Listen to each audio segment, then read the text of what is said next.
Welcome back. I'm Dr. Dustin. I'm a board-certified dermatologist, and today we're going to be talking about warts, what they are, and my favorite ways to treat them, and what I think are the most effective ways to treat warts. Almost everybody will experience a wart at some time in their life. Plantar warts or common warts on the hands are something that nearly everybody's had experience with.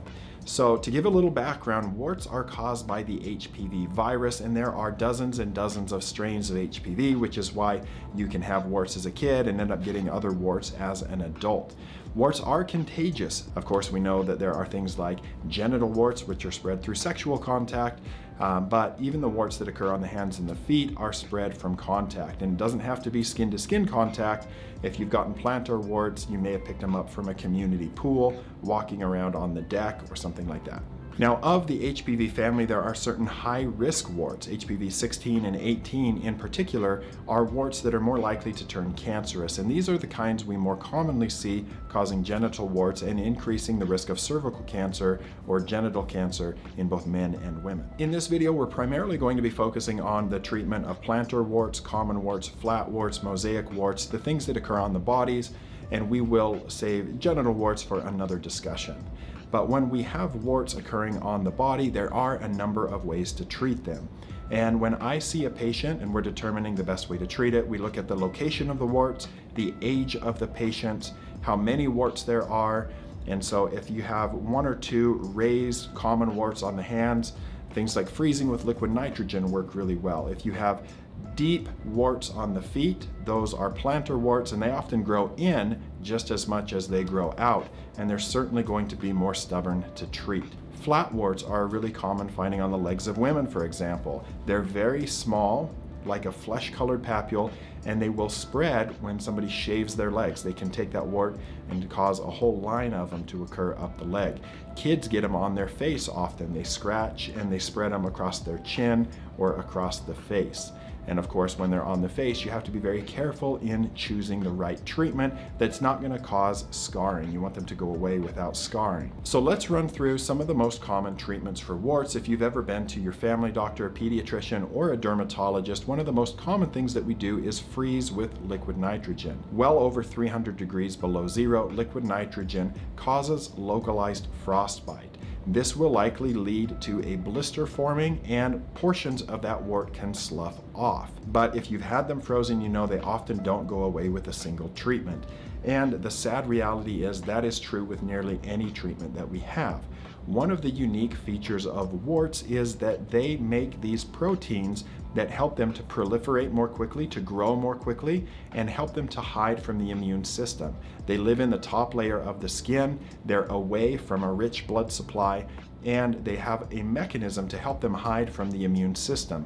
So even though they are a viral infection, your immune system's not very good at recognizing them and fighting them off. So when we freeze with liquid nitrogen, some of that wart typically will fall off, but they often have deeper roots to them, and they will reproliferate without continued treatment. Part of the thing that we're doing when we freeze with liquid nitrogen is we are inducing some irritation, some trauma, and we are hoping that the immune system helps respond to heal that. And as the immune system comes in to fix that problem that we caused with the liquid nitrogen, we hope that it sees that virus and can begin to fight it off. Because when the immune system does recognize the HPV virus, the warts will all go away much more quickly. Common warts on the hands and flat warts across the face or the legs respond pretty quickly to liquid nitrogen, but the deeper plantar warts on the feet often take multiple treatments because, as I mentioned, they're growing into the skin just as much as they're growing out, and they're often painful to walk on before and after treatment. The next treatment that we will commonly employ in the dermatology office is a liquid called cantharidin. This is something that comes from the blister beetle. Cantharidin, when it is applied to the skin, doesn't smell great and it doesn't hurt when we put it on. But over the next several hours, it will soak into the skin, and it is designed to be a vesicant, meaning as the cells absorb the liquid, they will then begin to swell and a blister will form, and portions of that wart will slough off. It's at that point that it can become somewhat tender, a little bit painful. And so while liquid nitrogen hurts while you do it, it tends to go away after an hour or two. But cantharidin, when you put it on, doesn't hurt at all, but it will start to become tender several hours later when that blister begins to form. In the office, we use a couple different strengths of cantharidin. When we are treating thick warts on the feet or on the hands, we'll use the stronger version and leave that on for 3, 4, 5, or 6 hours, depending on the person and the thickness of the wart. If it's on a more fleshy part of the body, like the arms or the trunk, we might use the lower strength and have a person wash that off after 2 or 3 hours.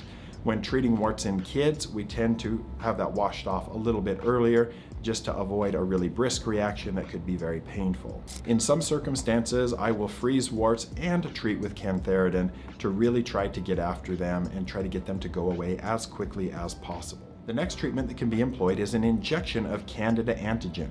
Candida is a common yeast that we're all exposed to all of the time, and it rarely causes any serious infections unless you're immunocompromised. So we can take part of the proteins of that Candida yeast and inject that into the base of the wart. What this does is it puts something in there that the immune system is already very good at recognizing. And so when the immune system comes, because it recognizes that protein, then it will also help to fight off the wart.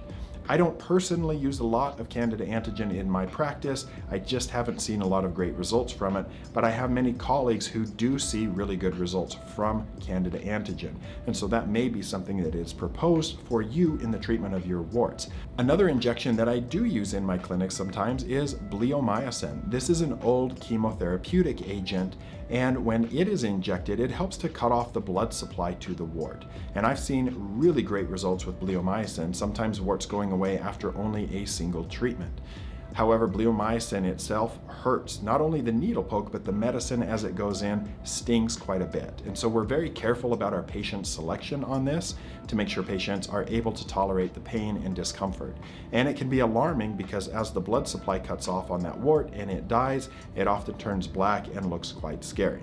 Now, if you've treated warts at home, you know that there's a lot of over-the-counter topical preparations that you can use. Things like Dr. Scholl's or Compound W make salicylic acid preparations that you can put on a wart. You'll usually cover it with a pad or with a Band-Aid or sometimes even duct tape. And what that does is it helps to draw water into the wart, make it softer so that it can be easily peeled off or cut off with a blade, very carefully, of course. When I see patients in the clinic, regardless of the method that we're treating the warts, sometimes we'll prescribe a compound medication that is a higher strength of salicylic acid and sometimes combined with fluorouracil, which is a chemotherapeutic. It helps to induce an immune response against the wart. And so when those are compounded together, you can put them on the wart, you occlude them again with tape, like duct tape or a Band-Aid, and that helps to draw water and stimulate an immune response to soften up the wart and get them to go away a little bit quicker. The final method for treating warts that I use a lot of in my clinic is relatively new to the market. It's been out about 4 years now, and it is a device called Swift. Swift is a little microwave generator, and it has a pen on the end of it, and the microwave generator creates heat that comes out through the tip of that probe. As the microwaves travel into the tissue, they heat the wart from the inside. This is a totally different mechanism than we treat warts in anything else that I've described. When we heat the tissue, it stimulates the release of something called heat shock proteins, which are immunostimulatory, meaning they stimulate the immune system.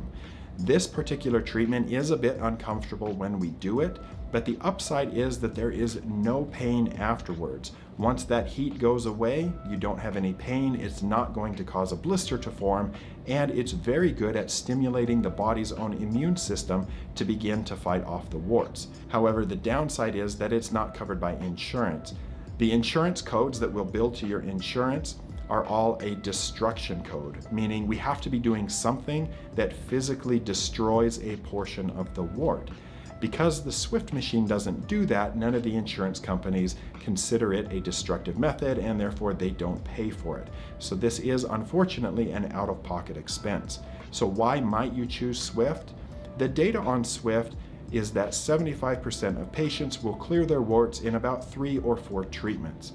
However, that still leaves 25% of patients that just don't seem to respond very well to this particular treatment. The other major upside is because there is no pain after the treatment and there's no blistering, Patients who are very active can return to their activity quickly. They can go back and play sports. If they're a teenager involved in athletic events, they can go to their games, tournaments, practices. If you're very active outdoors and you want to hike or mountain bike, you can still do all of those activities. A lot of times that I treat patients with Swift, we don't see a big response after the initial treatment. However, they report a lot less pain. If it's a deep plantar wart that is painful to walk on, it starts to feel better pretty quick.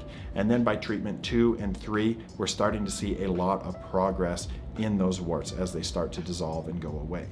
Warts are notoriously stubborn, and it's important to seek out a board-certified dermatologist when choosing a treatment plan so that you can not only get them treated appropriately and aggressively, but also manage any potential complications or pain that occurs from the treatments.